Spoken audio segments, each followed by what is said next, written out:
Shawn Porter gives his final take on who hits harder between Errol Spence and Terence Crawford. Before we get into this next video and discuss this, make sure that y'all hit my like button and sub to the channel if you're not already subscribed to the channel. So what's happening with it, y'all? Now, the fight that we all been waiting for, Errol Spence and Terence Crawford, it should be announced very, very soon. So with that being said, you got all of the fighters giving their takes on who gonna win the fight, because trust me, this is gonna be big. The who's who of the superstars, all of the big fighters are gonna be at that event. Everybody gonna be at this event when it go down. And everybody has an opinion on this fight. One man that has an opinion on this fight that most people cherish is Shawn Porter, because Shawn Porter been in the ring with both Errol Spence and Terence Crawford. And we all know that Shawn Porter rides with Terence Crawford. That's his homeboy. And Shawn Porter and Errol Spence, they cordial, but they don't really have a relationship like that. To keep it 100, Shawn Porter, he seemed kind of jealous of Errol Spence because he don't feel like he lost that fight. And that's a loss that he don't seem like that he ever really let go. So he showed some jealousy of Errol Spence, you know, in the past. Also in the past, when you have his dad, Kenny Porter, was always talking about Errol Spence, how much of a monster Errol Spence was, how Errol Spence was one of the greatest kids that he ever worked with coming up in the amateurs, and it was Errol Spence this and Errol Spence that. And you know, Shawn Porter, he never liked that. He never liked that, and he showed signs of that. And that's why I say that he had some jealousy of Errol Spence. And then you could tell Errol Spence ain't too fond of Shawn Porter, but like I said, they cordial. Anyway, Shawn Porter has said in the past that he thought that Errol Spence hits harder than Terence Crawford, and then he came back and switched it up and said that he thought that Terence Crawford, you know what I'm saying, hits harder.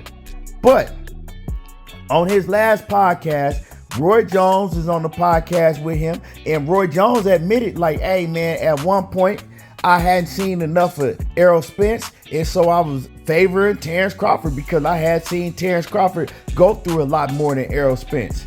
And now he said, you know, I went back and I watched Errol Spence fight, and yeah, man, he can fight. It's gonna be a toss-up type of fight.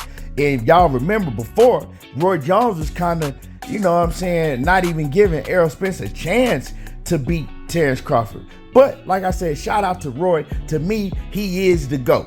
He is the greatest of all time to me, pound for pound, right? In his prime, pound for pound in his prime. Let me fix that. Now, going back to Shawn Porter. Shawn Porter was put on the spot by Roy Jones, and Roy Jones was like, hey man, you've been in the ring with both of them, so I'm gonna ask you this again. Who hits harder? And Shawn Porter said, well, you know, to think about it, Errol Spence, he cracked harder than Terence Crawford. Errol Spence does. He said, yeah, if I had to say who hit harder between both of them, yeah, it is Errol Spence. And he also said that Errol Spence was the stronger of the two fighters. Now, he did give ring IQ to Terence Crawford, and he said he riding with Terence Crawford to win the fight if he had to bet. Right? But that's his partner. That's not a surprise. And like I said, I mean, you can have your pick on who you think gonna win the fight. I don't have no problem with that. You know, a lot of people got Bud. A lot of the professional fighters are picking Bud Crawford to beat Errol Spence. You know, it's very few people that you actually even hear picking Errol Spence to win the fight.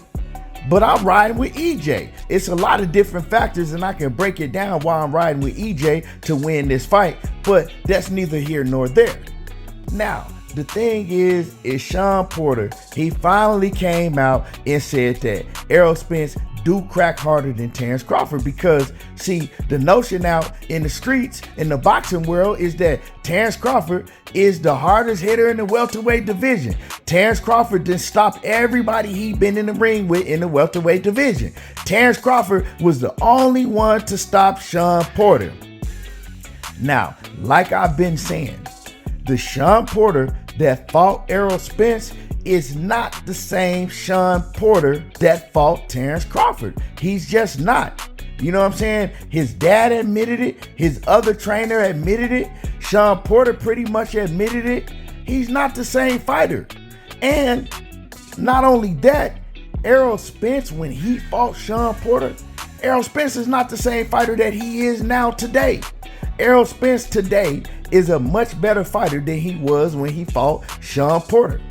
Errol Spence, before the Mikey Garcia fight, was a much better fighter than he was when he fought Mikey Garcia and Shawn Porter and Danny Garcia.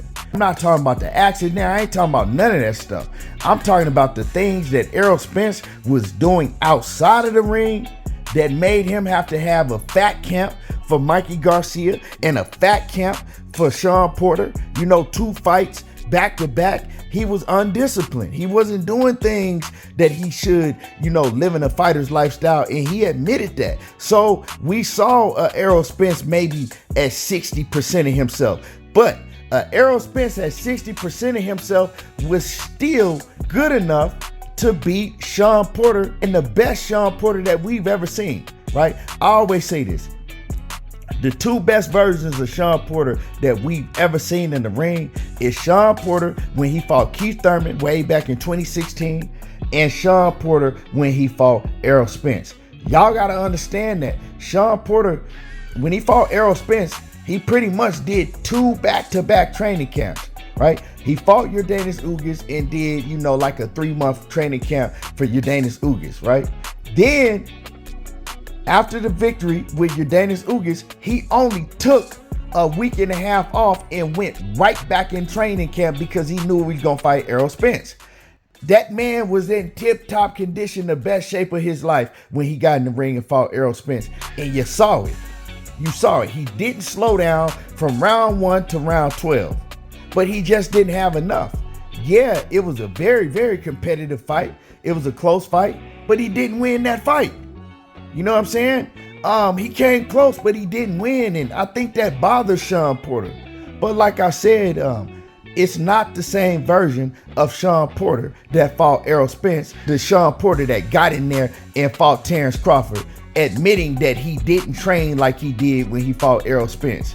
His dad told you that he wouldn't do certain things that he wanted him to do. His dad told you that he wasn't in the condition that he wanted him to be in going into the ring with Terence Crawford. And you seen it in the ring. You seen Shawn Porter gas out down the stretch. You seen Shawn Porter just start fighting off of pure will, jumping in, doing silly shit because his gas tank was gone. He couldn't think no more. And when that happened, Terence Crawford turned it up on him, out-thunked him, and waited to counter him. Shawn Porter was doing the same things over and over, and Terence Crawford, with the high IQ that he has, he said, oh, he gonna keep jumping in here with his chin way up in there? Okay, I'm gonna just slide back, I'm gonna catch him with this hook, I'm gonna catch him with this overhand, and I'm gonna time him. And that's exactly what he did.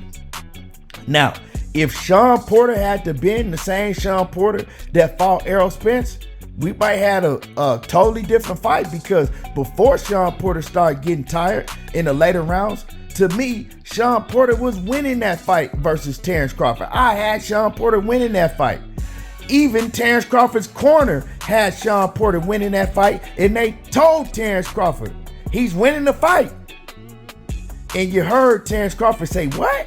He winning? I bet. And Terence Crawford, to his credit, he went out there and he turned up. But he not gonna be able to do some shit like that against Errol Spence. First of all, Errol Spence don't get tired. That nigga like the Energizer Bunny. He keep going and throwing and throwing and throwing and throwing. And Terence Crawford cannot keep up with Errol Spence's work rate. But like I said, that's my opinion. But we gonna see, because they still gotta get in there and fight. But going back to what I was originally saying, everybody talking about how devastating puncher that Terence Crawford is. Now, you've heard from Shawn Porter that Errol Spence actually crack harder. And y'all trying to say that Errol Spence don't hit hard. Well, he gotta hit hard to break everybody's orbital bone. You know what I'm talking about? Go ask Kell Brook and go ask Yordenis Ugas, do he hit hard? Go ask Shawn Porter once again, do he hit hard when he put him on the ground? So he must hit hard. You heard it from Shawn Porter. He cracked harder than Terence Crawford. You also remember, if y'all go back to when ESPN was trying to coerce Kell Brook in saying that Terence Crawford was the better fighter and Terence Crawford hit harder. And Kell Brook said, man, I can't say that. I can't tell you that. So there you got it from two fighters. But at the end of the day, Terence Crawford and Errol Spence, they got to get in the ring and they got to scrap it out. And they going to find out amongst each other who hit harder. But yeah, let me know what y'all feel about this. Hit the like button and sub to the channel if you're not already subscribed to the channel.